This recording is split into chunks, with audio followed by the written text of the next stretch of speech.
¿Cuál es su nombre, profesión y oficio? Me llamo Geray Rodríguez, mi profesión es la de profesor universitario, en este caso de literatura, y mi oficio pues es el mismo, ¿no? Ejerzo como profesor después de haber estudiado filología y de doctorarme en filología pues en la Universidad de Las Palmas de Gran Canaria, donde mismo estudié. Nunca se ha equivocado de dicho que en vez de profesor es deseador.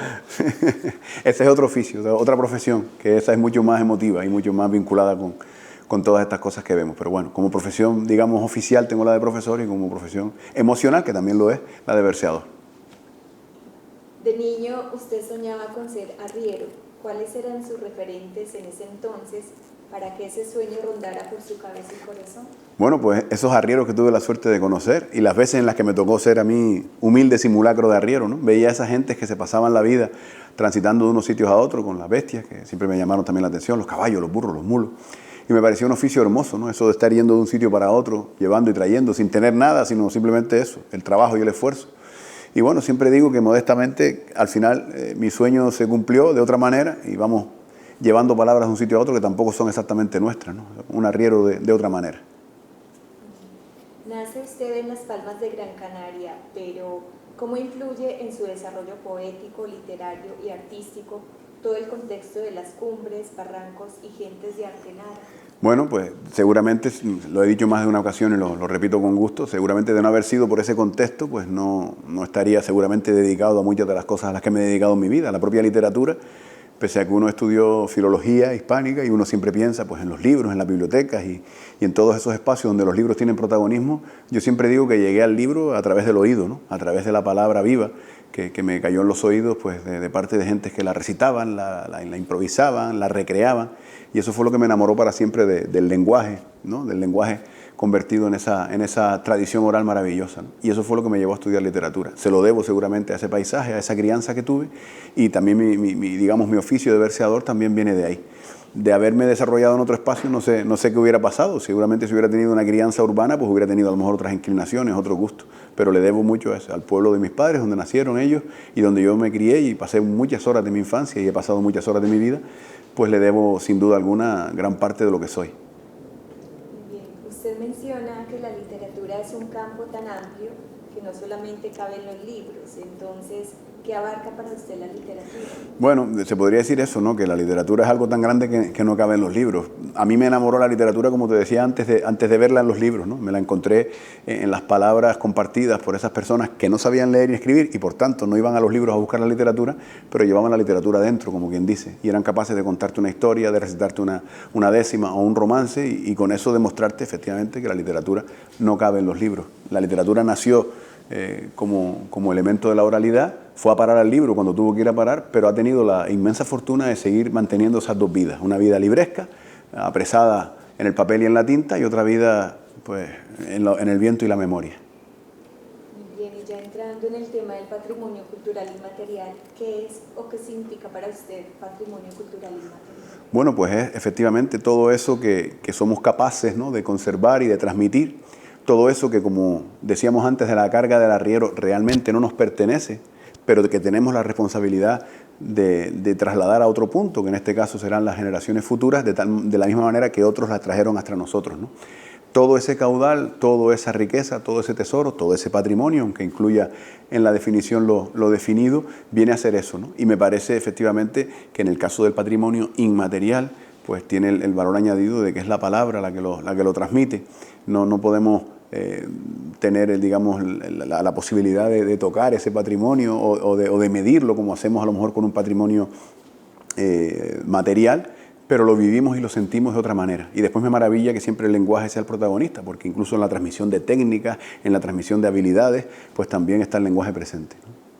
Bueno, y hablando del lenguaje y la palabra, ¿qué sería para usted la tradición oral?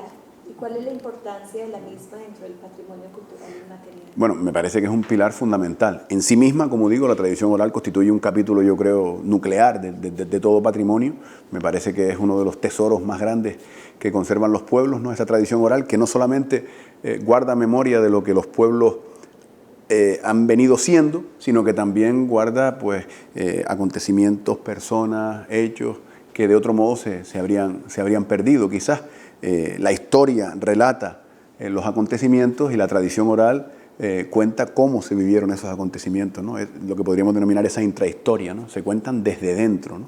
Y esa opinión de los que vivieron pues, cualquier acontecimiento, pues al final queda reflejada y queda convertida en memoria. Se pierden muchas veces los referentes de autoría, no se sabe quién creó ese texto, no se sabe quién creó ese caudal, pero sigue vivo y se sigue transmitiendo de generación en generación. Sin duda alguna es un capítulo nuclear del patrimonio. Y además, como decía antes, la tradición oral también ayuda a mantener otras técnicas, otros saberes que forman parte del patrimonio inmaterial. Pues, por ejemplo, no sé, hay muchas recetas de cocina que se transmiten de generación en generación exclusivamente a través de la palabra, ¿no? Ni siquiera escrita, sino yo escuché decir que esto se hacía así y yo repito lo que hago. Técnicas artesanales, por ejemplo, también, que se han transmitido no solo con el ejercicio y la práctica, sino con la explicación añadida que lleva eso, ¿no? Patrimonio inmaterial no sería tanto eso, ¿no? No sería tanto pues la pieza que hacemos artesanalmente, sino el saber, la técnica que hay detrás para la elaboración. Y esa técnica generalmente se ha transmitido también a través de la tradición oral. Y en ese sentido, hablando de tradición oral como patrimonio cultural y material, ahora nos vamos al tema del verso improvisado. Usted es considerado como uno de los repentistas y verseadores más representativos de Canarias. ¿De quién o quiénes heredó o aprendió este saber, esta tradición? Bueno, yo tuve la inmensa fortuna de criarme en un entorno en el que esa tradición estaba bastante viva. No quizás con la vitalidad que tuvo tiempo atrás, pero me dio la oportunidad la vida de alcanzar a conocer pues, la querencia que por él sentían mis familiares más próximos, ¿no? Ese fue mi primer contacto con esta tradición concreta. Además del círculo familiar, pues los vecinos, la gente del entorno, pues también tenían una vinculación muy estrecha con esta tradición, y enseguida aparecieron nombres de gentes que se dedicaban con mayor grado de implicación, se dedicaban a improvisar versos, a crear versos, nombres míticos que de alguna forma no conocí personalmente, pero sí forman parte un poco de mi propia trayectoria, curiosamente, ¿no? Y esa fue, digamos, mi primer contacto, ¿no? con la tradición del verso improvisado, que yo también añadiría pues la tradición, digamos, al final de la oralidad como realidad, porque no solamente estamos hablando de improvisación, sino de todo ese caudal de textos bien improvisados o bien creados con sosiego que se han mantenido en el tiempo, ¿no? Que es llamativo como un cantar improvisado se puede perpetuar en el tiempo, o un cantar compuesto con anterioridad también puede hacerlo. Ese fue el momento en el que yo conocí esta tradición en ese entorno, como digo, próximo. He tenido la inmensa fortuna después de poder ir ampliando ese círculo, ¿no? Y darnos cuenta, junto con otros compañeros de generación, cómo ese mismo formato que nos parecía algo particular, local, que se daba en lugares concretos, vas dándote cuenta de que se da en otros espacios, en otros lugares, y no solamente en tu entorno más próximo, sino que estamos hablando de otros países, otras lenguas, otras culturas, y ya te das cuenta efectivamente de que es un fenómeno universal y que lo que tú conoces en tu entorno más próximo, más cercano, no es más que la versión particular de un fenómeno completamente universal. Y eso es lo que yo creo que le da una grandeza tremenda, ¿no? Que en otras lenguas también se da, que en otras civilizaciones también se ha dado históricamente, o sea, seguramente en todos los contextos tuvo presencia, y la suerte nuestra es que en nuestro caso sigue viva y sigue contando nuestra vida, ¿no? Bien, y hablando de ese fenómeno universal que es el repentismo y todo esto, ¿podría hablarse de una historia del verso improvisado en Gran Canaria? ¿Cómo surge? ¿Cómo llega a esta isla? ¿O cómo va de un lado a otro? Bueno, seguramente la isla de Gran Canaria no ha sido la isla que ha tenido mayor visibilidad histórica en cuanto al punto cubano, porque los verseadores gran canarios quizás han tenido una nombradía menor, y su conocimiento, el conocimiento de su trabajo ha sido mucho más local, mucho más íntimo, mucho más doméstico, ¿no? Quiero decir, ha habido nombres que forman parte de la historia del punto cubano en esta isla que quizás no son tan conocidos fuera de su entorno más próximo, ¿no? Pienso en nombres históricos como los de Manuel Suárez, el pastor de Tenteniguada, o Elías González de Telde, o en Matías Cabrera de Artenara, o Antonio Herrera de Teror, con el que sí tuve la suerte de cantar. Son personajes que mantuvieron viva esta llama en condiciones muy difíciles, cuando su papel era un papel bastante poco visible, no tenían quizás el respaldo mediático que hemos podido tener nosotros, tampoco eran los mismos tiempos, pero a diferencia de otras islas tampoco tenían quizás esa visibilidad que le daban a otras islas ciertas fiestas concretas o ciertos celebraciones en las que la tradición verseadora tenía mucha presencia. Me estoy refiriendo, por ejemplo, a islas como La Palma o La Gomera, donde sí ha habido históricamente una presencia mucho más evidente de la tradición verseadora y por tanto un reconocimiento mayor de los cultivadores de esta tradición.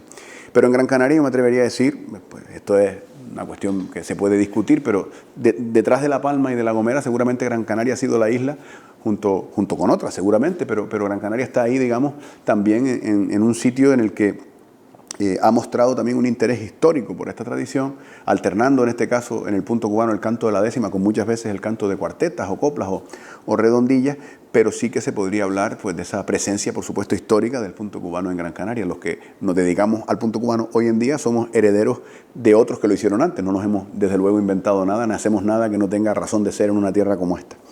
En cuanto a su origen, pues todo parece apuntar que, como en el resto de Canarias, el género, convertido en género por obra y gracia de las circunstancias históricas, vino de Cuba, ¿no? La estrofa española, la décima, viaja a América, como tantas otras realidades culturales, y vuelve de América, en este caso de Cuba, en el alma y el corazón de los indianos, convertida en punto cubano, cantada al son del punto cubano. Por lo tanto, todo parece indicar que se desarrolló en los campos cubanos, que estaban poblados abundantemente por canarios, y a su regreso esos indianos siguieron practicando en esta orilla pues ese género. Y lo curioso es que muchos de los que lo practicaban después ya en Canarias ni siquiera habían estado en Cuba, tenían esa fascinación, ese amor histórico que se ha sentido aquí por esa isla, pero ni siquiera habían estado. Y sin embargo empezaron por imitación, por admiración de otros que lo hacían, a cantar esas décimas, a improvisar esos puntos, y desde luego ha sido sin duda alguna una historia de amor apasionado y apasionante que se ha mantenido hasta nuestros días.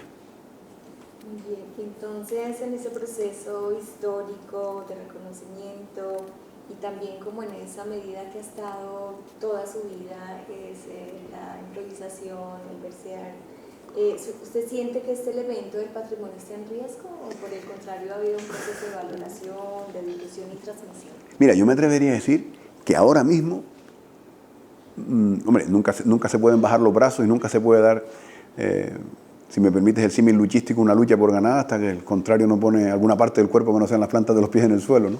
Nunca se puede decir ganamos, ni nunca se puede decir lo hemos conseguido, ni nunca se puede decir que está todo el trabajo hecho. Pero está claro que ahora mismo, en esta fecha en la que estoy diciendo estas palabras, se puede decir que la tradición goza de una salud que quizás no era fácil de prever algunas décadas atrás, ¿no?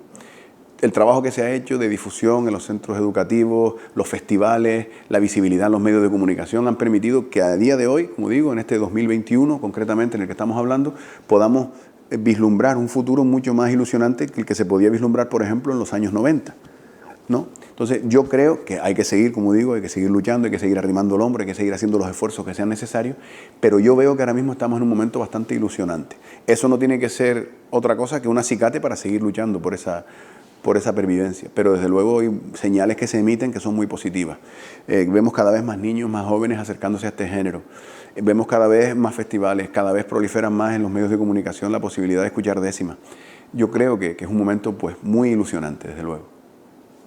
Sí, eso porque tú te estás circunscribiendo a lo que es el punto cubano, nuestra realidad, pero como estamos hablando del PCI, sabemos Claro. que es mucho más vasto, mucho más amplio.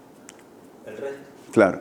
¿En qué situación? Claro, ahí tendríamos que ver que desde luego, yo creo que del mismo modo que la tradición verseadora en concreto de la improvisación, de la décima, tiene una vitalidad bastante interesante ahora mismo y bastante ilusionante, es cierto que todo el caudal de la tradición oral, pues seguramente, es evidente que ha perdido quizás la presencia que tenía históricamente en nuestras vidas, ¿no? Yo siempre pongo un ejemplo que me parece bastante alumbrador, ¿no? Tengo la impresión de que las generaciones actuales, cuando llegan al sistema educativo, pues con 3 años, 4 años o 6 años, si ya se inician directamente en la primaria, pues llegan generalmente, digamos, con ese archivo emocional que significan las historias contadas, los romances, las adivinanzas, que cualquier niño o niña de generaciones anteriores lo traía lleno de vivencias y de circunstancias, lo trae, podríamos decir, vacío muchas veces. Se ha educado en otro contexto y generalmente esa parte eso que viene a ser, como me gusta decir a mí, el cimiento sobre el que se va a edificar el edificio de la palabra, viene como quien dice vacío, ¿no? Y eso sí que es preocupante en tanto en cuanto se ha perdido quizás ese vínculo. Evidentemente también tenemos que ser conscientes de los tiempos que vivimos y también tenemos que ser conscientes de los atractivos diversos que plantea este tiempo y que hoy en día la palabra, que ocupaba quizás espacios mucho más preponderantes en la sociedad antes, en las sociedades anteriores, quizás hoy tiene un papel diferente, distinto. Hay otros mecanismos de comunicación, otros sistemas que quizás no son, en algunos casos, los más favorables para que la palabra encauzada a través de la tradición oral tenga la visibilidad que tenga. Yo creo que eso sí es verdad, que ahí sí podríamos emitir signos de mayor preocupación. Sin embargo, es sorprendente, ¿no? Pese a todo, con todo lo que podemos decir, que se siga en el siglo XXI conservando una serie de contenidos que han venido heredados que nos parecen maravillosos, ¿no? Hay islas concretas donde quizás es más visible todo esto que estoy diciendo, pero a mí me sigue maravillando escuchar pues eso, como todavía vas a un centro educativo y le preguntas a los más pequeños por ciertos versos y resulta que al día siguiente cuando vuelves le han preguntado a sus antepasados, en este caso a los que tienen por suerte a su lado, a sus abuelos, abuelas, a sus padres, y vienen diciendo, pues mi padre me dijo esto, mi abuela me dijo eso, lo que significa que hay un caudal que ha llegado hasta nuestro presente. La pregunta es, ¿está pasando ese caudal de generación en generación? A veces tenemos que forzar esa transmisión, porque no se está dando quizás de forma natural.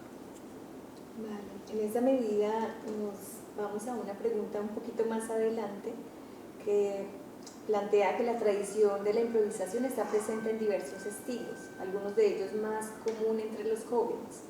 ¿Conviven la tradición y la modernidad? Un poco hablo de eso. ¿Es este un vehículo para el acercamiento y conservación de esta tradición entre los jóvenes? Yo creo que sí, He tenido bastantes experiencias recientes en tanto en cuanto hemos propiciado diálogos entre la improvisación, vamos a decir tradicional, y la improvisación, vamos a decir contemporánea, y el resultado ha sido maravilloso, porque nos ha permitido a unos y a otros conocer mejor la manifestación más desconocida, en este caso para mí el rap o el freestyle, ¿no? Y para los que practican rap o freestyle, el punto cubano, la tradición verseadora. Y ha sido enriquecedor porque muchos jóvenes, y digo jóvenes porque estamos hablando precisamente de esa generación que nos preocupa más, se han acercado a escuchar el freestyle o el rap y gracias a eso han conocido el punto cubano. Porque claro, los canales por los que llega el freestyle o el rap o los modernos sistemas, digamos, modernas manifestaciones de improvisación, por decirlo más claramente, son canales mucho más comerciales, mucho más potentes desde el punto de vista mediático. Y claro, los canales por los que viaja la tradición verseadora son más modestos, más artesanales, si me permite la expresión. ¿Esto qué significa? Pues que si estamos aprovechando un escenario, un espacio mucho más visible, mucho más mediático, para dar visibilidad, valga la redundancia, a un fenómeno que no la suele tener. Así que ha sido muy provechosa y desde luego ese diálogo con las formas contemporáneas de improvisación no se debe ver como un problema, sino como precisamente una oportunidad maravillosa de que esto perviva. Tenemos que ser conscientes de que habitamos el tiempo que habitamos y que por supuesto el folclore, la tradición, todo el patrimonio pues es algo dinámico, ¿no? No podemos entenderlo como algo estático, porque si lo entendemos como algo estático y el dinamismo actual no permite su adecuación, pues quizás no estaremos hablando de un patrimonio tan vivo como desearíamos, ¿no? Se menciona que a través del rap, el freestyle, los jóvenes conocen el punto cubano, pero quizás hay más inclinación hacia el rap que al punto cubano. Seguramente sí, evidentemente. A las pruebas nos remitimos, el seguimiento masivo que tienen esos espectáculos, el seguimiento tremendo que tienen en redes sociales y en otras plataformas, todo lo que tiene que ver con el rap y el hip hop, eso es evidente. Pero nosotros como verseadores no debemos de alguna manera, vamos a decir, si me permite la expresión, competir con eso, ¿no? Tienen su ámbito y sus circunstancias y nosotros, digamos, tenemos la nuestra. Pero sí tenemos que ser conscientes de que evidentemente hay un elemento que puede ser un aliado. Y cuando tú te das cuenta de que hay, como nos pasa a nosotros, que tenemos en los talleres niños que quieren versear, pero al mismo tiempo practican también el hip hop o el rap o el freestyle, eso es maravilloso, porque están utilizando unas herramientas que le damos nosotros para otros géneros mucho más contemporáneos y mucho más, evidentemente, mediáticos, como decíamos. Yo creo que ahí está la circunstancia. Y después hay una cosa que yo creo que todos deberíamos reflexionar, ¿no? Todos los que nos dedicamos a la tradición y todos los que amamos el folclore y la herencia, ¿no? Y es hasta qué punto en muchas ocasiones no nos damos cuenta de que los lenguajes que transmitimos en nuestros cantares, en nuestras coplas, en nuestros textos, son cantares que en ocasiones quedan muy lejos de la realidad de los jóvenes de hoy en día. Entonces, hasta qué punto actualizar ese lenguaje, actualizar esos contenidos, sería seguramente deseable para quienes son más jóvenes, pudieran entender esa realidad como algo más próximo. Ese yo creo que es sin duda uno de los éxitos del rap o del hip hop, que el lenguaje, la materia prima que usan está mucho más cerca del día a día de esos jóvenes que lo oyen, ¿no? Pues Pongo el ejemplo en muchas ocasiones de que cuando escuchamos ya no la tradición verseadora, que al ser improvisada tiende a contextualizarse en el momento, pero piensen, por ejemplo, en el repertorio tradicional de Isa, folías malagueñas, en las que en ocasiones se cantan textos y se comparten textos que hablan de costumbres y de realidades que ya no son realidades vigentes con la potencia que lo fueron. Y que en muchas ocasiones quien lo oye, si no está familiarizado con ese contexto, le puede sonar aquello a una cosa completamente desconocida.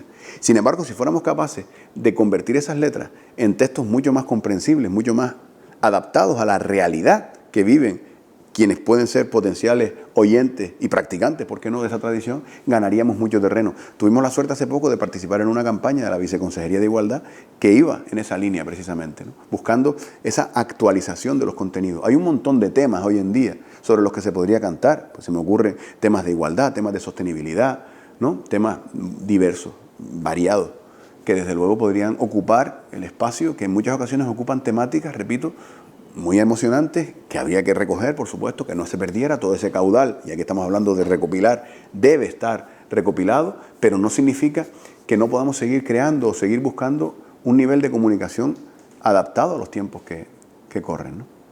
Y en esa medida, ¿como qué estrategias o procesos quizás educativos se podrían implementar para poder seguir uniendo como la tradición del verso improvisado y el rap o freestyle? No, yo creo que esos encuentros son muy provechosos, los encuentros que se están haciendo son muy provechosos, pero al mismo tiempo podría caber también llevarlo a una escena, vamos a decir, didáctica, ¿no?, y que los verseadores, a los que pueden estar interesados en el rap, les puedan enseñar sus tácticas creativas y al revés, los raperos o los MC que lo hagan también con los que puedan estar interesados en la otra faceta. Ya digo, yo he aprendido mucho de ellos en tanto en cuanto eso que decíamos del lenguaje, ¿no? Yo noto eso, que es un lenguaje mucho más accesible para la gente joven, mucho más próximo y cercano, y eso me da la impresión de que acerca más que lo que separa a la gente, ¿no? Y desde luego a veces sucede que en nuestro terreno no lo vemos así. Por poner un ejemplo, no es ningún secreto que el entorno, o sea, la realidad agrícola de la Canarias del siglo XXI no es la misma que la del siglo XX, y mucho menos la del siglo XIX. Y sin embargo se siguen cantando textos y cantares tal como si siguiéramos en una situación similar. Yo entiendo el valor patrimonial que tiene, por supuesto, la conservación de esos textos, pero quizás desde el punto de vista funcional son menos eficaces que otros que pueden contar cosas mucho más contemporáneas, mucho más próximas, ¿no? Yo lo noto en la improvisación muchas veces, cuando somos capaces de llegar a un estado de comunicación con el público en el que el público entiende que lo que estás contando le pertenece de una forma más próxima que otras, pues se agradece generalmente.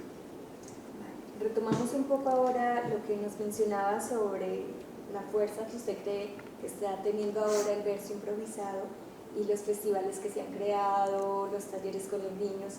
¿Cómo nace la idea de realizar un festival de encuentro de verseadores en la Villa de Ingenio? ¿Y cuál es la importancia de este evento para este municipio y para Gran Canaria? Bueno, en este caso la idea hay que decir que partió de Coros y Danzas de Ingenio. En este caso su director David Castellano nos planteó una vez la posibilidad de hacer un festival en el que se reunieran voces verseadoras de una y otra orilla, y así fue como surgió. En 2006 tuvimos la primera edición y desde ahí no hemos detenido el camino hasta este 2021 en el que estamos. Y la verdad que la valoración que hay que hacer, a uno le cuesta porque ha sido parte de todo lo que ha pasado, pero con toda la modestia del mundo digo que hay que ser bastante, hay que felicitarse bastante, creo, por lo que se ha logrado, porque ha sido una muestra que sin duda alguna ha contado, primero que nada, con las voces seguramente más interesantes, o muchas de las más interesantes voces de la tradición en América, precisamente, que es donde sabemos que tiene mayor fuerza esta tradición, y además porque ha tenido una divulgación, como todo lo que hace Coros y Danzas, una vinculación muy estrecha con la formación. Se han grabado muchísimas horas de festivales, de charlas, de mesas redondas, de talleres. O sea, hay un bagaje ahí al que le damos valor ahora, pero estoy seguro que cuando pase el tiempo le daremos todavía mayor valor. Para Gran Canaria ha sido desde luego un acicate, porque junto con el Festival de Tenteniguada es de los más antiguos de la isla y ha tenido ya una continuidad interesante. Y después también yo creo que le ha dado a Ingenio, que ya de por sí tiene un gran peso específico en el folclore de Gran Canaria, le ha dado, pues digamos, un elemento más que añadir. Y a mí me enorgullece que mucha gente cuando piensa en Ingenio también piensen en la tradición verseadora y en Verseando con Ingenio, que además tiene un título de este festival pues que ya es hermoso de por sí. Si el festival lo es, que lo es, también lo es su título, ¿no? ese papel que cumplen los festivales, bueno, ¿cuál es el papel que cumplen esos festivales? O sea, ¿qué es lo que genera en el pueblo o las personas que asisten? ¿Y cuál es la importancia de que se lleven a cabo tanto a nivel local como insular? Mira, cuando en un momento determinado nos planteamos qué podíamos hacer con el punto cubano, teníamos claro que eran dos líneas fundamentales de trabajo. Una era la divulgación en centros educativos, talleres, actividades, y otro era la realización de festivales internacionales. ¿Por qué internacionales? Porque nos interesaba, por supuesto, mostrar a nuestro pueblo que lo que nosotros hacemos aquí no es más, repito, como dije antes, que la versión canaria de un fenómeno universal, que se da en todas las culturas, en todos los momentos, en todas las lenguas. Entonces, ha sido provechoso, muy provechoso, que alguien sentado en la Plaza de Ingenio vea que una persona de Panamá, de Colombia, de Cuba, de Puerto Rico, de México, hace algo muy similar a lo que hacían aquí los verseadores canarios históricamente, o a lo que escuchan hacer a sus paisanos de Ingenio, niños que han formado con nosotros, cantando décimas, es una manera de decir, caramba, esto que está pasando aquí tiene un sentido, tiene una lógica, tiene una razón de ser. Y esos festivales, me atrevería a decir que más allá del propio disfrute de un festival y como hecho artístico, hay que ser conscientes de que tienen que tener un atractivo artístico, ¿no? Porque estamos en un terreno en el que se sienta a escuchar un espectáculo artístico tiene que disfrutar de lo que pase. Y yo creo modestamente que tiene esa dimensión artística, pero es que tiene una dimensión, vamos a decir, emocional también muy potente, porque ayuda, estimula a valorar la tradición verseadora. Yo creo que cada vez que viene un verseador, una verseadora, un payador, una payadora, alguien, un representante de otra tradición y en Canarias muestra su arte, quien sale fortalecida es la tradición propia. Muy bien. En esa relación de la importancia de los festivales y todo el trabajo que han venido haciendo, nace la Asociación 8 Sílabas. ¿Cuándo nace y cómo es el propósito? ¿Cuál es el propósito de esta asociación? ¿Y qué relación tendría esta asociación con el patrimonio cultural y material? Bueno, en 2014 nace la Asociación 8 Sílabas y de alguna manera los propósitos, sus objetivos coinciden con esto que he enumerado en estas últimas respuestas, ¿no? Básicamente la divulgación, la preservación, la conservación de todo lo que tiene que ver con la tradición verseadora canaria y, si se permite un poco más ambiciosamente, con la tradición oral, ¿no? Y desde luego el patrimonio es su razón de ser, ¿no? O sea, la perspectiva de mirar hacia el futuro, de que este arte siga teniendo vitalidad y siga teniendo presencia, pero al mismo tiempo mirar hacia el pasado y tratar de recoger todo lo que se pueda de lo que se ha hecho, de lo que se ha publicado, de lo que se ha cantado, y toda esa es una labor. Es complejo, difícil a veces, pero lo vamos intentando y poquito a poquito se van dando pasos. Y ahora con la constitución en fundación de 8 sílabas, pues esperamos que todo eso sea todavía más intenso. Vamos a ver si lo conseguimos. Y en ese propósito, especialmente como de difundir y transmitir, ¿cuál ha sido el proceso de la enseñanza del verso improvisado en los talleres con niños? Bueno, esa ha sido una experiencia gratificante, ¿no? Hay que decir que hemos tenido experiencia, digamos, didáctica desde hace mucho tiempo. Han sido infinidad de centros los que hemos visitado para intentar ir puliendo un método, una fórmula, pero desde los últimos cursos, en los últimos cursos se ha podido hacer de forma mucho más organizada y continua.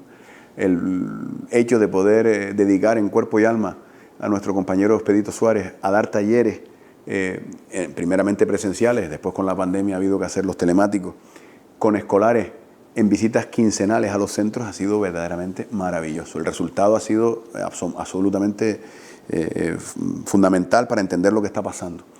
Y yo me atrevería a decir que hemos podido atestiguar cuál era nuestro principal propósito. O sea, lo que era nuestra principal hipótesis, que era que lo que buscábamos con estos talleres no era exclusivamente que surgieran verseadores, que por supuesto nos encanta que así sea, y cada vez surgen más, cada vez suben más niños a cantar con nosotros, cada vez hay más interés por su parte en participar. Pero lo que sí buscamos, y también modestamente estamos consiguiendo, es que ellos utilicen todas las competencias que debe desarrollar un verseador para su mejora personal, en la comunicación, en la autoestima, en el conocimiento cultural. O sea, hay un montón de beneficios que no tienen que ver con el hecho artístico que reciben los que, valga la redundancia, reciben estos talleres. ¿Cuáles son los rangos de edades de los niños y jóvenes que participan ¿Y cómo ha sido esa respuesta de estos chicos? Ahora mismo estamos centrándonos en un rango, una franja de edad que va en los estudiantes de quinto y sexto de primaria, los 2 últimos años de la etapa primaria, y estamos, desde el curso pasado, hemos iniciado como prueba piloto en algunos centros el trabajo con alumnos de primero y segundo de la ESO, ¿no? Con lo cual estamos ya en esos 2 niveles educativos, alternándolos, trabajando con ambos, y la verdad que es una edad maravillosa para trabajarlo. Y bueno, nuestro interés es que eso tenga continuidad. Pero vamos, ha sido muy, muy provechosa la experiencia, desde luego. ¿Y la respuesta de los chicos? Pues sí, también muy ilusionante, ¿no? Hemos podido hacer, la pandemia no nos ha dejado hacer más, pero hemos podido hacer 2 encuentros presenciales fabulosos, precisamente en el marco del Festival Verseando con Ingenio. El primero de ellos tuvo lugar en el Centro Cívico de Carrizal en 2019 y fue absolutamente maravilloso ver ese centro cívico repleto de juventud cantando Punto Cubano, cantando décimas, ¿no? Y el del 2020, que fue de los últimos actos presenciales que pudimos hacer, porque fue en enero y todos sabemos que el mundo empezó a cambiar de forma abrupta en marzo, pues fue en el Auditorio Alfredo Kraus. Tuvimos que hacerlo en el Auditorio Alfredo Kraus porque no nos cabían en ningún otro espacio, ¿no? Y han sido 2 experiencias maravillosas y de alguna forma las imágenes de esos niños cantando, compartiendo con nosotros su amor por una tradición, su interés, su inquietud, son la mejor respuesta a esa pregunta que me hace. Yo no tengo palabras sino de emoción al ver esa reacción que ellos nos dan, y por supuesto muchos maestros implicados, muchos maestros que han descubierto también este camino, y desde luego padres que también se implican y permiten que sus hijos se desarrollen también en esta tarea. Ha sido todo hasta ahora provechoso. ¿Estos talleres de verso improvisado se inscriben dentro de alguna asignatura del currículo educativo específico? Intentamos que cada centro lo adecue un poco a su realidad y a sus circunstancias, porque nosotros evidentemente necesitamos cómplices, ¿no? Maestros o maestras que quieran de verdad llevar esto a su aula, y la mayor parte de las veces están vinculadas a literatura, pero también lo están, o a lengua en este caso, y a música, ¿no? Suelen estar generalmente en estas dos materias. Sin embargo, yo he explicado cuando he tenido la oportunidad a los docentes que no piensen que estas son las 2 únicas materias que se benefician, porque por ponerles un ejemplo, en las ciencias sociales, la historia, todo esto, pues tiene también mucho que decir con respecto a la tradición, y en algunas ocasiones sé hasta de profesores de educación física que han hecho juegos, a veces combinando los versos con los movimientos, con lo cual al final las posibilidades son infinitas, pero evidentemente estamos hablando básicamente de música y de lengua, ¿no? ¿Qué entidades apoyan este proceso, estos talleres? Bueno, pues en principio tenemos que decir que el principal apoyo de 8 sílabas y de coros y danza, que al final hemos ido de la mano en casi todos estos proyectos, como se ha dicho, ha sido desde luego en el caso concreto de los talleres, el Cabildo de Gran Canaria ha sido el gran apoyo en todos estos años. Hay que decir también que antes de empezar los talleres de forma más continua, ya participaba el Cabildo apoyando, porque ha sido una cosa que propusimos y que se acogió de entrada con mucho ánimo, y ha sido bien recibido por el pueblo y por las instituciones también, la participación de los niños en la Romería del Pino, ¿no? Pues eso también lo hemos gestionado con el Cabildo, pero el Cabildo ha sido el gran apoyo, el Cabildo de Gran Canaria, gran apoyo durante estos años para la realización de esos talleres. Pero también, pues, tengo que decirlo, y entiendo que cabe en la respuesta ante esa pregunta, tenemos por suerte algunas marcas comerciales, algunos sponsors que también se han acercado hasta nosotros para ofrecernos su colaboración. En este caso los nombro, ya después ustedes manejarán esta información, pero estoy hablando de Tirma, de Spar Gran Canaria, de Jucarne, de Aguas de Teror y del Grupo CRI, que han mostrado, como digo, su interés en apoyar este proceso, algo fundamental para no depender exclusivamente de las instituciones.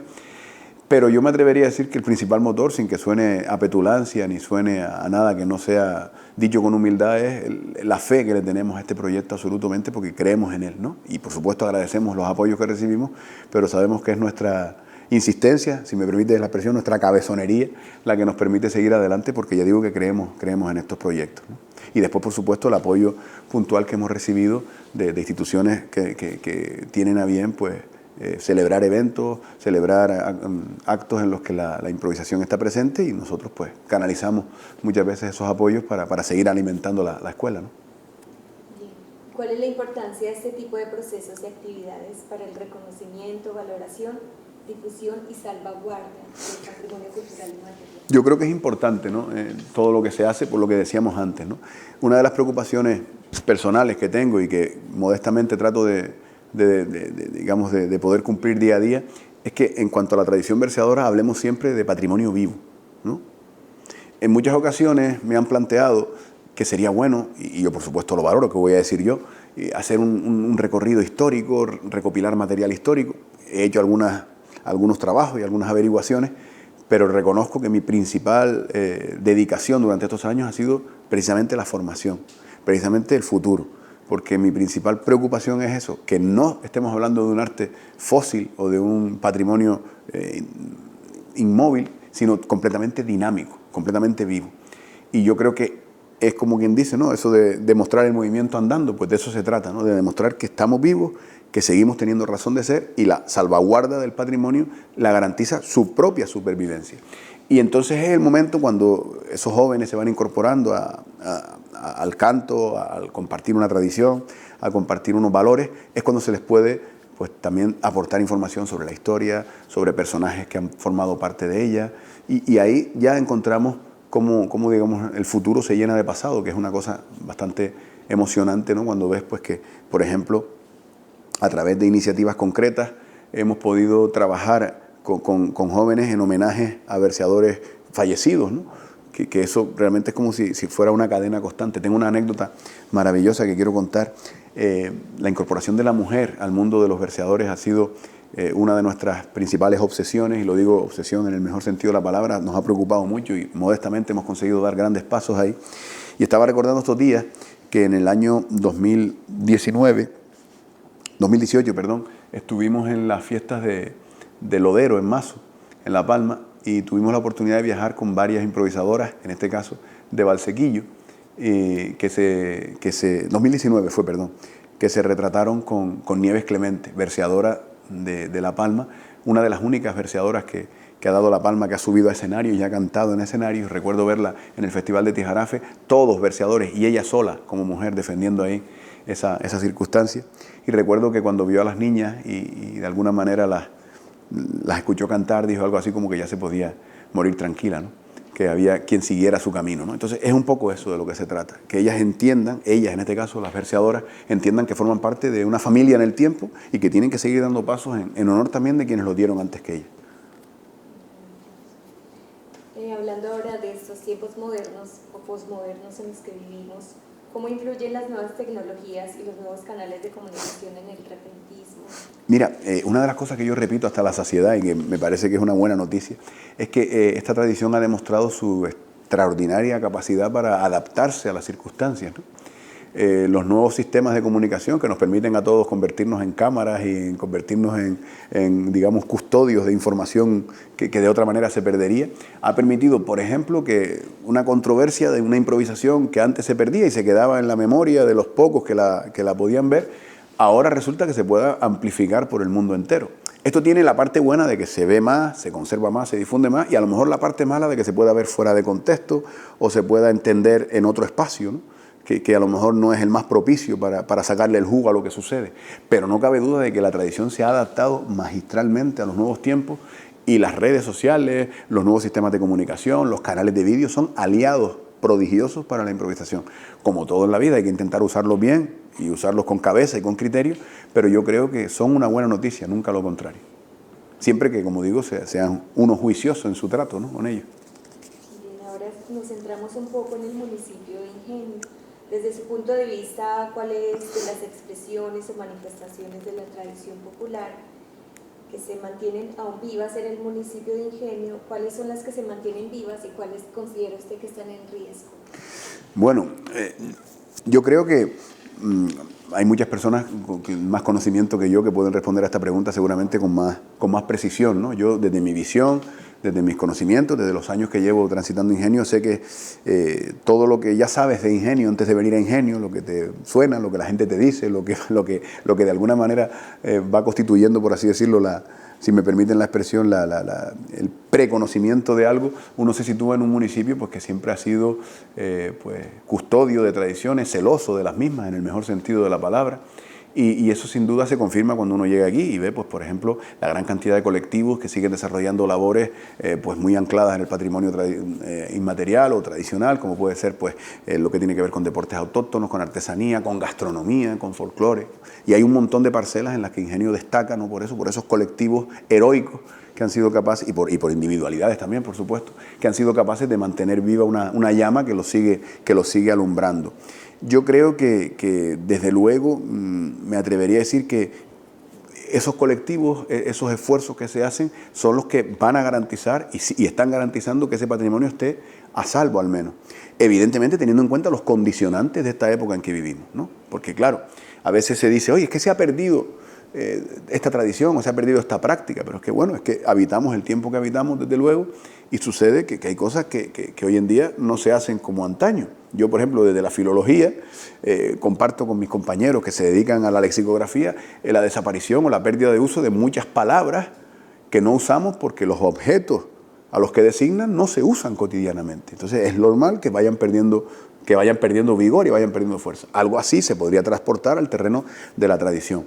Hay ciertas prácticas, ciertos hábitos, ciertas costumbres que no se desarrollan porque los tiempos son otros y tenemos que ser conscientes de eso. Ahora bien, yo siempre he pensado en que el gran valor que tenemos es la educación, el conocimiento y la salvaguarda de todas estas tradiciones está ahí, en precisamente el trabajo que se está haciendo para catalogar, para inventariar, para hacer un archivo, digamos, en el que se contengan todos estos bienes que este municipio tiene, será lo que de alguna manera propicie su salvaguarda, ¿no? También el conocimiento, ¿no? Y después habrá evidentemente algunos que tengan una vitalidad y otros que funcionen de otra manera. Pero yo creo que Ingenio se ha ganado a pulso ese reconocimiento que todos le hacemos en cuanto a territorio en el que se ha mimado históricamente la tradición, y ya digo, esas parcelas que dije antes de gastronomía, artesanía, deportes tradicionales o tantas otras parcelas que se pueden abordar, estas son seguramente las más importantes, la música por supuesto, el folclore, pues yo creo que ahí sigue siendo punta de lanza de muchas cosas, ¿no? Vale, hablando que la educación puede ser ese soporte de salvaguardia, ¿cuáles son los factores que podrían poner en riesgo esa salvaguardia o esa continuidad de estas expresiones, de este patrimonio inmaterial? Pues yo creo que quizás uno de ellos, y todos tenemos que hacer examen de conciencia todos y ver hasta qué punto eso puede hacerse de otro modo, es precisamente algo que respondía antes, ¿no? Pensar en el estatismo de las cosas, ¿no? O sea, evidentemente, toda tradición está sujeta al dinamismo de la sociedad, entendemos, y tiene que ir parejo ese cambio con el de la sociedad. Si somos capaces de darle actividad dinámica y adecuar esa tradición a las circunstancias en las que vivimos, seguramente esa tradición podrá tener más vitalidad que si pensamos en mantenerla, vamos a decir, de una forma, no sé, inalterable. Me parece que es más difícil que se mantenga porque los tiempos y las circunstancias son otros. Hoy en día, evidentemente, el mundo ha cambiado en muchas parcelas, ¿no? A veces pensamos, ay, qué lástima para la tradición y qué lástima para tantas otras cosas, ¿no? Porque también se podría decir, pues no sé, ahora mismo, por poner un ejemplo, está también cuestionándose qué será y es una pregunta pertinente de los medios tradicionales de comunicación, ¿no? Ante el surgimiento de nuevos canales de comunicación, la tradicional televisión o la radio, pues ven también hasta qué punto, oye, ¿y qué va a pasar conmigo, ¿no? Por ponerles un ejemplo. Pues si esos medios de comunicación todopoderosos, influyentes, se cuestionan cosas, que no se va a cuestionar la tradición que siempre ha vivido de una manera mucho más precaria, mucho más doméstica, si me permiten la expresión. Por tanto, yo creo que lo que hace falta es ser suficientemente vamos a decir, tener suficiente dinamismo para darnos cuenta de que las tradiciones tienen que, de alguna manera, encontrar acomodo en una sociedad que ya no es la misma sociedad que quizás nos las hizo llegar a nosotros. Ese es el peligro, querer conservar algo intacto, ¿no? Yo, para la campaña esta del Gobierno de Canarias de Igualdad, de la que hablé antes, hice una coplita que yo creo que puede responder un poco tu pregunta, ¿no? Dice, aquel que el folclore elija, que le cante a su momento, que no es una foto fija, sino vida en movimiento, ¿no? Y yo creo que es de lo que se trata, de que muchas de las cosas que hoy cantamos, que hoy recreamos, pasaron en algún momento. Y alguien las convirtió en copla y las cantó. Pues siguen pasando cosas, convirtámoslas en copla y cantémoslas. Por poner un ejemplo. Usted mencionaba anteriormente que quizás uno de los factores también para poder dar difusión y transmisión y salvaguardia a estos procesos, el inventario, es inventariar con todos estos elementos. ¿Conoce usted la existencia de algún inventario de patrimonio cultural inmaterial que se haya hecho en algún municipio de las Islas Canarias? Ahora mismo no te podría responder a esa pregunta. Sé que se han hecho muchos esfuerzos en muchos lugares y que se ha recopilado mucho material, pero quizás de forma más dispersa, quizás de forma no tan abarcadora. Y claro, el problema está en que hay mucho material recopilado, seguramente, hay mucho material muy válido para esos futuros inventarios, pero quizás no están organizados como tal.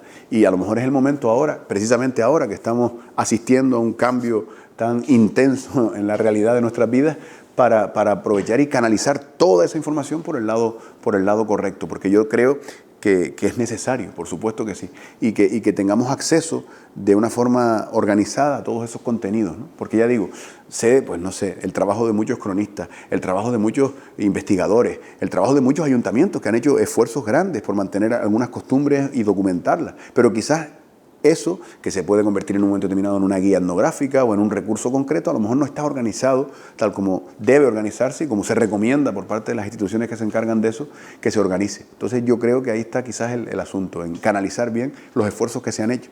Tendemos, por desgracia, eso es un mal común, no solamente de esta área, sino de cualquier otra, a hacer esfuerzos dispersos que si confluyeran, pues serían mucho más provechosos, desde luego.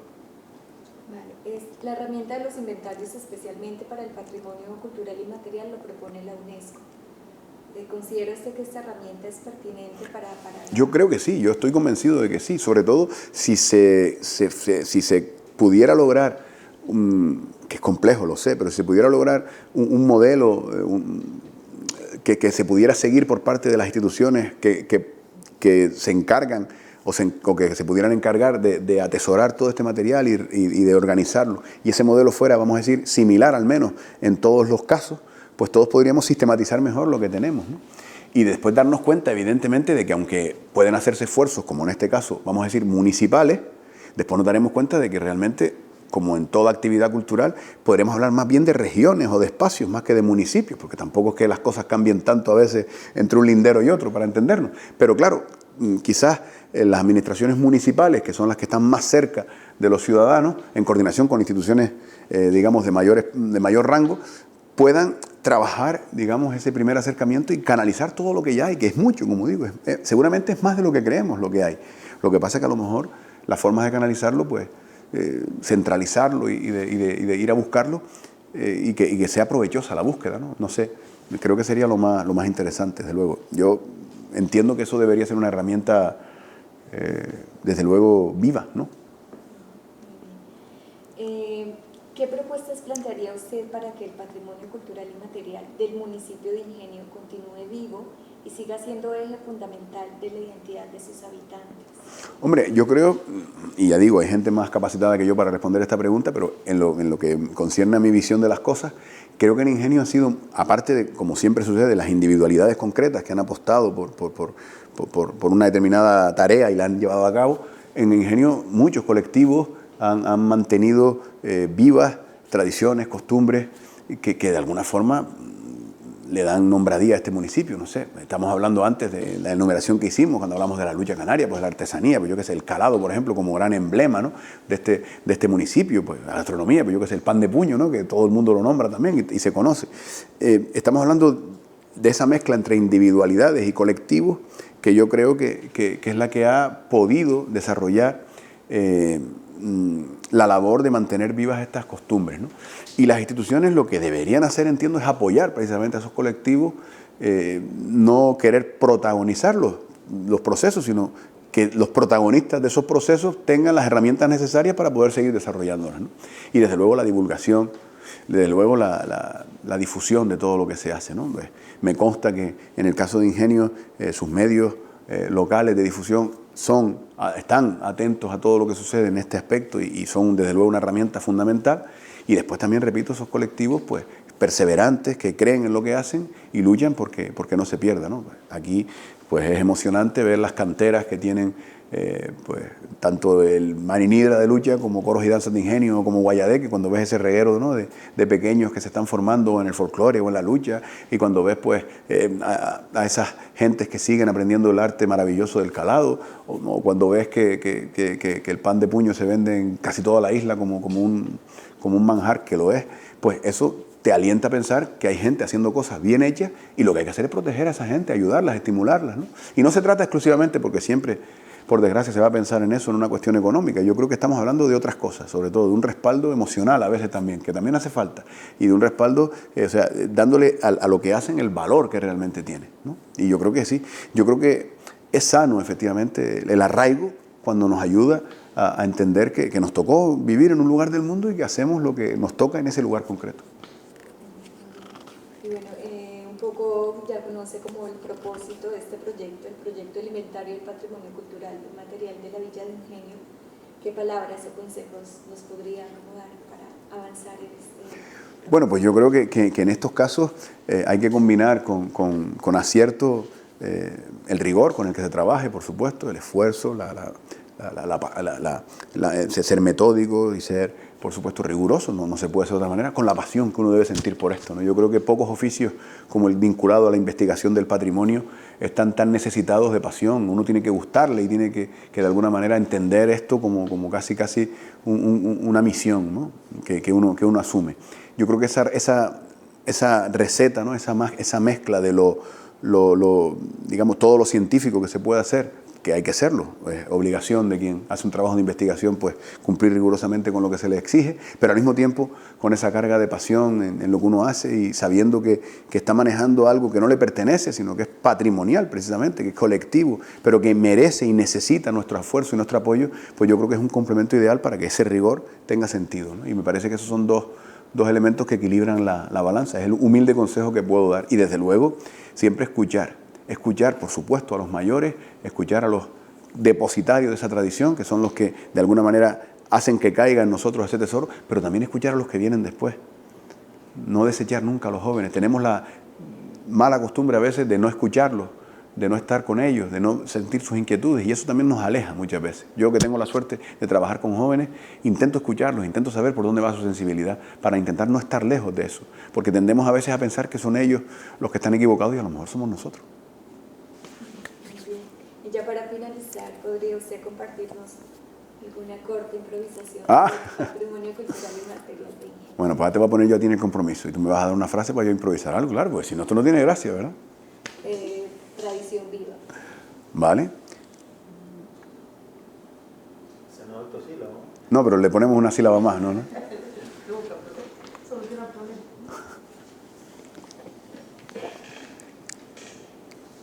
Dice,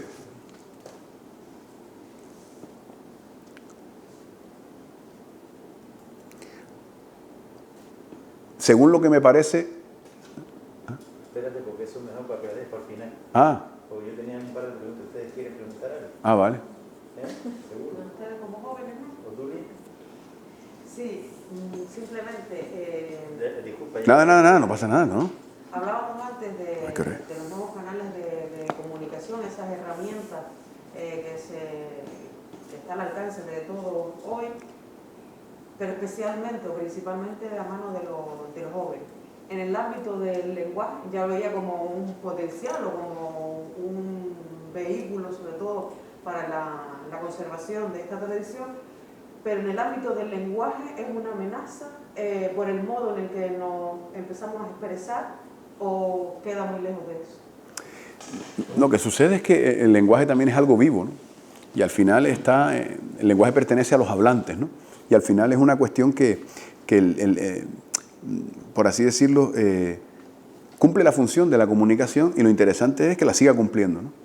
A mí a veces me plantean eso y me dicen, oye, pero es que mira cómo escribe, mira cómo se escribe. Hombre, yo por ejemplo, todo dependerá del contexto siempre, ¿no? Si a mí, por ejemplo, un alumno, un estudiante me escribe un examen del mismo modo que escribe ciertos mensajes, pues le voy a decir que está mal, porque en ese contexto, en ese espacio, debe escribir de otra manera. Sin embargo, si tiene la capacidad de, en otros contextos, en otros espacios, manejarse con otros y ser comunicativo, me parece que es simplemente una señal de los tiempos, ¿no? Yo creo que la amenaza está en no saber en qué momento estás, en qué contexto. Porque yo creo que siempre ha habido, vamos a decir, amenazas o vamos a decir cambios para el idioma, y siempre ha habido situaciones que han podido pensar que pueden alterar nuestra comunicación, y el ser humano ha ido, como quien dice, adecuándose a todas. El lenguaje es extraordinariamente maleable, ¿no? Se va llevando a donde de alguna manera interesa que se lleve, pero yo creo que tiene más que ver con los contextos. El problema es cuando perdemos el contexto, ¿no? Y nos referimos en cualquier contexto y no por una cuestión clasista, ni mucho menos, sino porque tenemos que ser comunicativos. Eso, por ejemplo, y mira, te lo voy a llevar al terreno de la tradición verseadora. Es lo que te iba a comentar un poco, en el ámbito, por ejemplo, del rap o el freestyle, claro, la comunicación es distinta. Claro, no, pero mira, por ejemplo, una de las cosas que yo insisto mucho cuando intento enseñar la tradición verseadora es que tenemos que adaptarnos siempre al público presente. Igual que tú te tienes que adaptar al interlocutor con el que estás hablando, porque no hablas evidentemente igual con un familiar cercano en una charla distendida que, no sé, con un profesor o con un médico en un contexto profesional, pues del mismo modo, si tú estás cantando para un grupo de personas de unas determinadas características, seguramente no será igual que para otras personas con otras características. No sé, se me ocurre ir a cantar un día pues, a un asilo de ancianos, por ejemplo, o ir a cantar un día a un instituto de secundaria. No puedes usar el mismo lenguaje ni las mismas circunstancias porque sabes que son interlocutores distintos. Otra cosa es cuando te toca un público heterogéneo en el que tienes que buscar un justo medio. Pero yo creo que la capacidad del hablante está en adaptarse al interlocutor que tiene y hacerse comprender independientemente del interlocutor que tenga. Yo creo que ahí está el secreto de toda la comunicación, ¿no? Y después también el lenguaje, muchas veces cuando hablamos de los medios de comunicación, tendemos siempre a buscar la economía, ¿no?, del lenguaje. Y si yo pongo una X y una Q para preguntar por qué, y tardo menos que preguntándote por qué, lo voy a hacer así. Otra cosa es que después, repito, en otro contexto, utilice eso y ya estaría errando, ¿no? Estaría equivocándome seguramente. Yo creo que es una cuestión de adaptación, ¿no? Seguramente. Esto lo hilvano porque precisamente ahora se piensa, por ejemplo, para dar continuidad a esta tradición cuando hay escasos conocimientos y se escucha, por ejemplo, un festival donde participan pues, distintas personas o personalidades en este ámbito, que para poder practicarla se necesita un conocimiento o un vocabulario extenso. ¿Eso se hace? Es que esa, claro, pero tiene que ver un poco con lo que yo planteaba antes, ¿no? Ese es uno de las riquezas que te aporta la improvisación.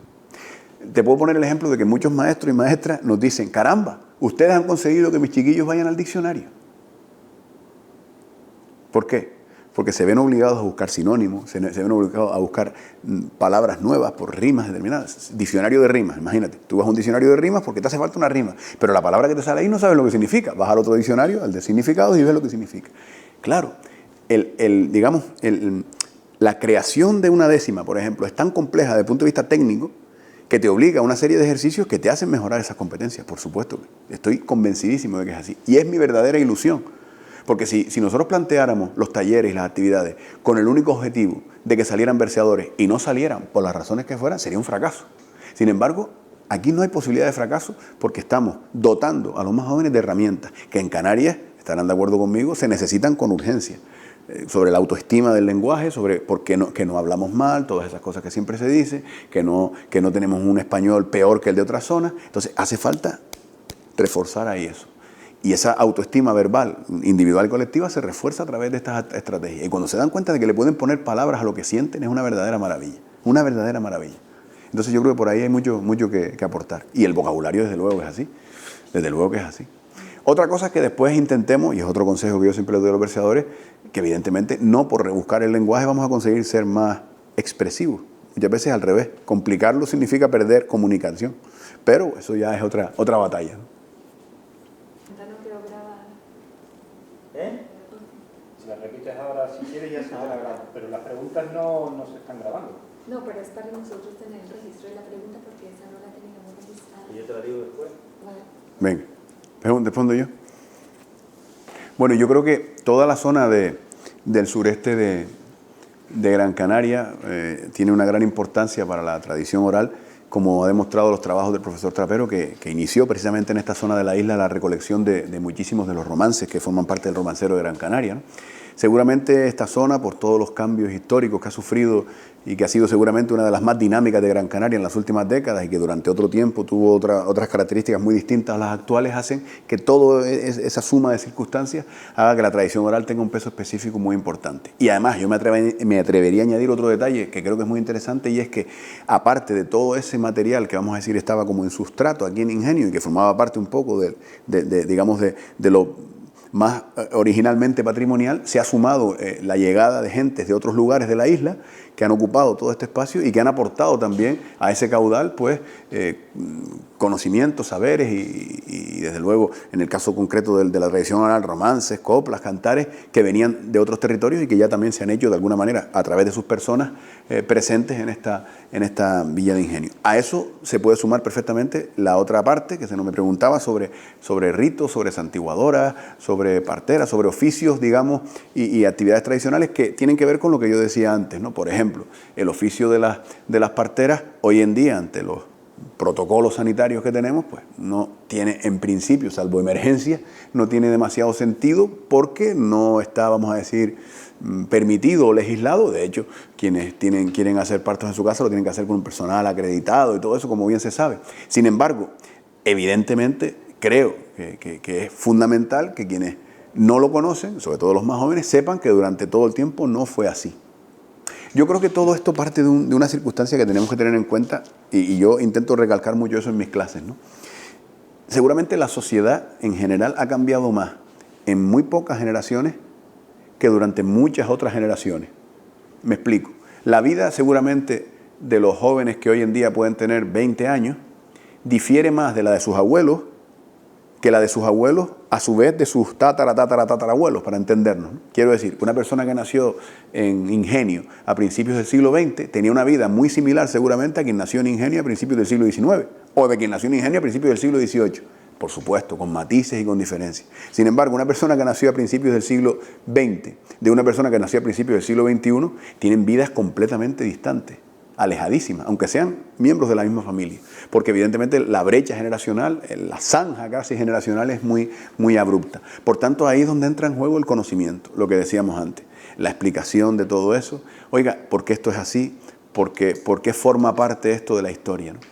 Y después, desde luego, las fórmulas que se me ocurren para que esto no forme parte del olvido, sino que tenga presencia en el presente, valga la redundancia, aunque no tenga una presencia funcional, como en el caso, por ejemplo, de las parteras, pues se me ocurre, por ejemplo, algunas iniciativas que tienen que ver, en algunos lugares se ha hecho, y me parece una iniciativa loable, con los nombres de las calles.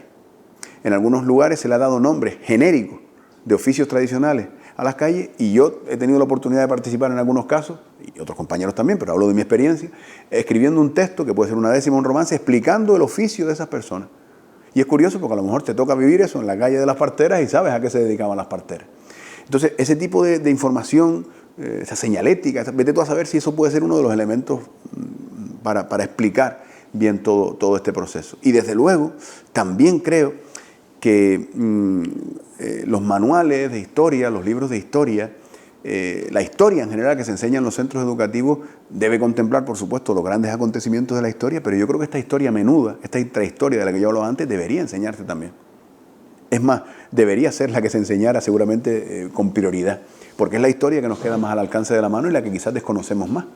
Y sí es importante, por supuesto, que Isabel y Fernando se casaran y juntaran los reinos de Castilla y Aragón, no es menos importante pues saber que aquí en Ingenio pues se vivía en un momento determinado pues del cultivo del tomate y después pasaron otras cosas y otras antes y otras después. Me parece que eso es importante y a veces, por desgracia, esta es una tierra nuestra, maravillosa, encantadora y con un montón de virtudes, pero que se desconoce profundamente. Y la escuela para mí sigue siendo un bastión fundamental y yo creo que esa historia menuda hay que contarla y seguramente se puede hacer muchas iniciativas a ese respecto. Y desde luego la pedagogía y el didactismo que le demos a actividades culturales concretas pues nunca están de más. Y desde luego estudiar eso, estudiar el pasado como algo que tenía sentido en un momento determinado. No estudiarlo eso, no como algo que digamos que nos convierta en seres mucho más primarios, sino todo lo contrario, verlo positivamente, cómo fuimos capaces de resolver en momentos determinados de la historia las dificultades que la historia nos puso delante, ¿no? Me parece que es importante verlo en positivo, que a veces lo vemos como en negativo, ¿no? No sé si he respondido la pregunta, es compleja la pregunta, pero bueno. Ya por último, hablando de ritos, mitos, leyendas, romances, cantos, coplas, santiguadoras, cantos de trabajo, etc., ¿qué consideras tú o hasta cuándo es etnografía, hasta cuándo es folclore? Y sobre todo, ¿qué importancia tiene para Ingenio, que se distingue por ser el arte de la tradición, este trabajo del inventario del patrimonio? No solo para la sociedad actual, sino principalmente o especialmente para la futura. Bueno, en la primera pregunta es interesante, ¿no? ¿Dónde empieza una cosa y dónde termina otra, ¿no? O sea, yo siempre he pensado que lo interesante, igual que decía antes, de la parcela concreta de la tradición oral, de la improvisación, de la vitalidad, pues lo mismo pienso del folclore en general, no solamente de la parte que tiene que ver con la improvisación. Yo creo que tiene que ser algo vivo, algo en el que el colectivo se sienta representado, ¿no?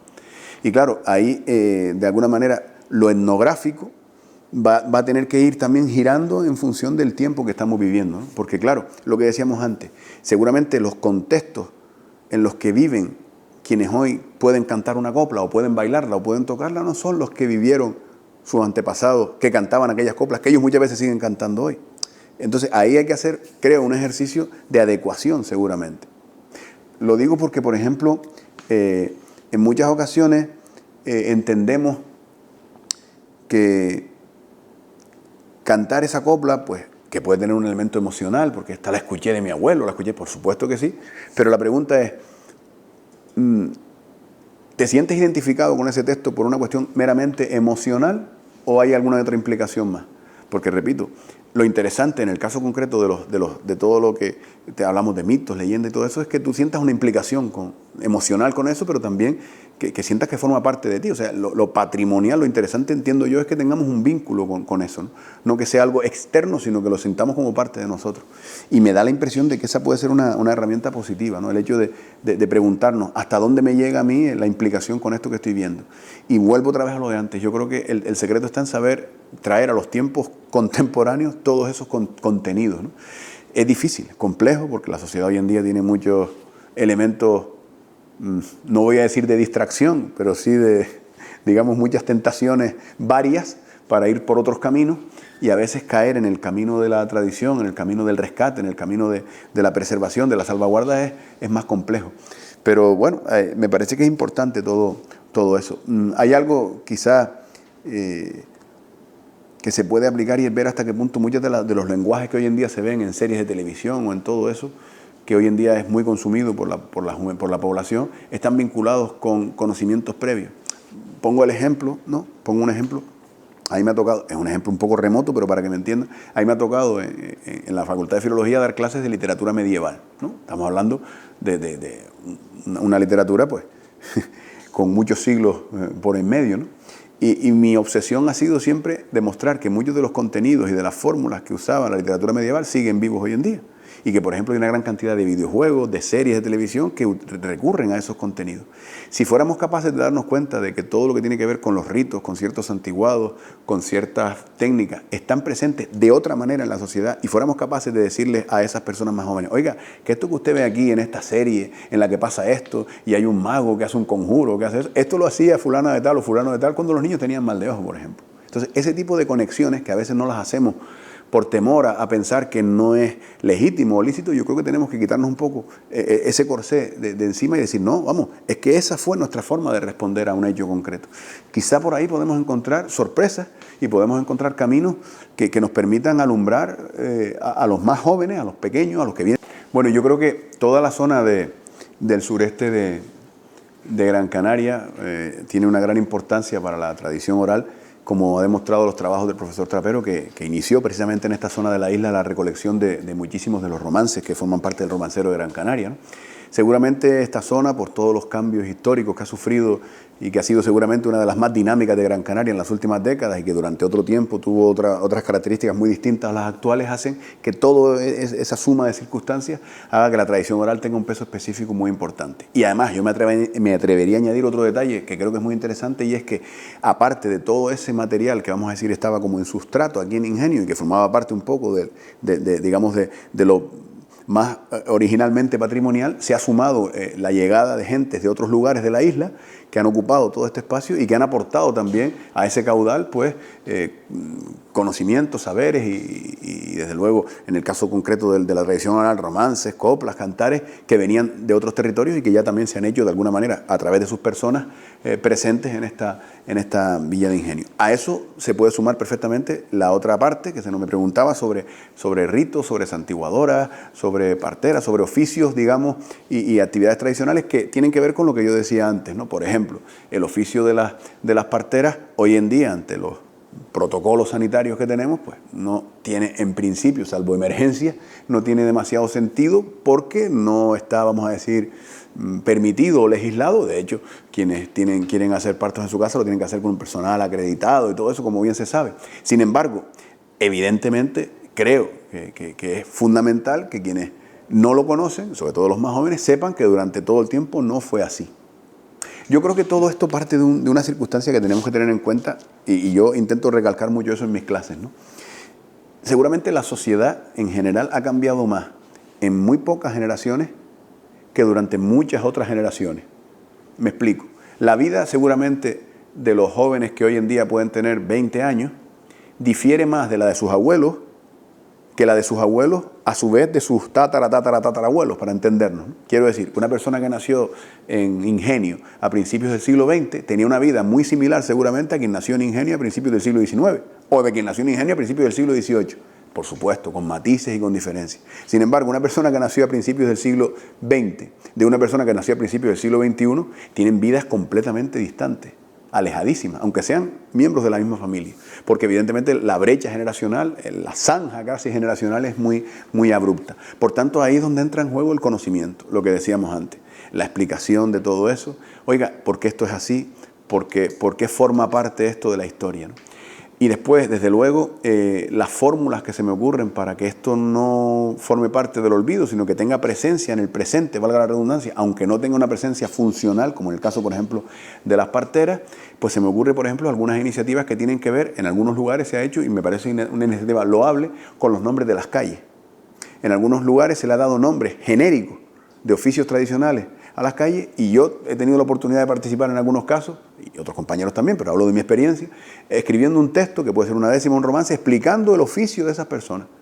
Y es curioso porque a lo mejor te toca vivir eso en la calle de las parteras y sabes a qué se dedicaban las parteras.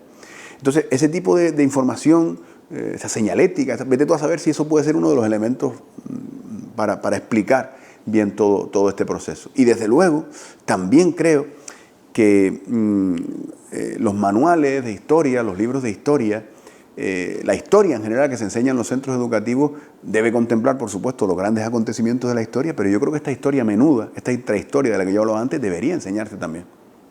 Es más, debería ser la que se enseñara seguramente con prioridad, porque es la historia que nos queda más al alcance de la mano y la que quizás desconocemos más.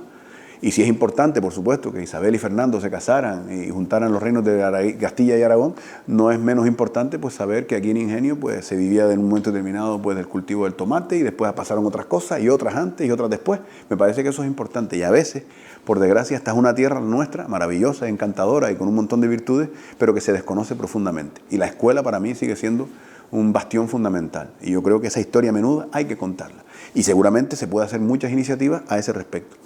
Y desde luego la pedagogía y el didactismo que le demos a actividades culturales concretas pues nunca están de más. Y desde luego estudiar eso, estudiarle el pasado como algo que tenía sentido en un momento determinado. No estudiarlo eso, no como algo que digamos que nos convierta en seres mucho más primarios, sino todo lo contrario, verlo positivamente, cómo fuimos capaces de resolver en momentos determinados de la historia las dificultades que la historia nos puso delante, ¿no? Me parece que es importante verlo en positivo, que a veces lo vemos como en negativo, ¿no? No sé si he respondido la pregunta, es compleja la pregunta, pero bueno.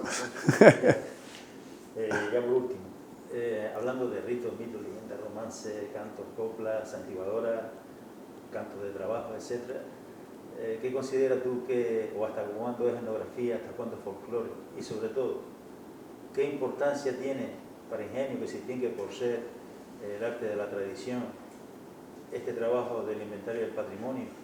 No solo para la sociedad actual, sino principalmente o especialmente para la futura.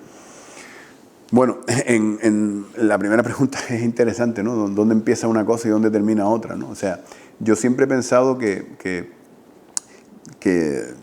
lo interesante, igual que decía antes, de la parcela concreta de la tradición oral, de la improvisación, de la vitalidad, pues lo mismo pienso del folclore en general, no solamente de la parte que tiene que ver con la improvisación. Yo creo que tiene que ser algo vivo, algo en el que el colectivo se sienta representado, ¿no?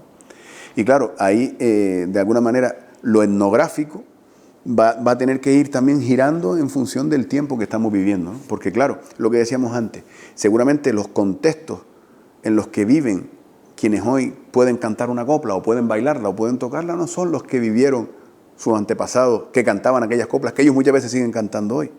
Entonces ahí hay que hacer, creo, un ejercicio de adecuación seguramente. Lo digo porque, por ejemplo, en muchas ocasiones entendemos que cantar esa copla, pues, que puede tener un elemento emocional, porque esta la escuché de mi abuelo, la escuché, por supuesto que sí, pero la pregunta es, ¿te sientes identificado con ese texto por una cuestión meramente emocional o hay alguna otra implicación más? Porque, repito, lo interesante en el caso concreto de todo lo que te hablamos de mitos, leyendas y todo eso, es que tú sientas una implicación emocional con eso, pero también que sientas que forma parte de ti. O sea, lo patrimonial, lo interesante, entiendo yo, es que tengamos un vínculo con eso, ¿no? No que sea algo externo, sino que lo sintamos como parte de nosotros. Y me da la impresión de que esa puede ser una herramienta positiva, ¿no? El hecho de preguntarnos hasta dónde me llega a mí la implicación con esto que estoy viendo.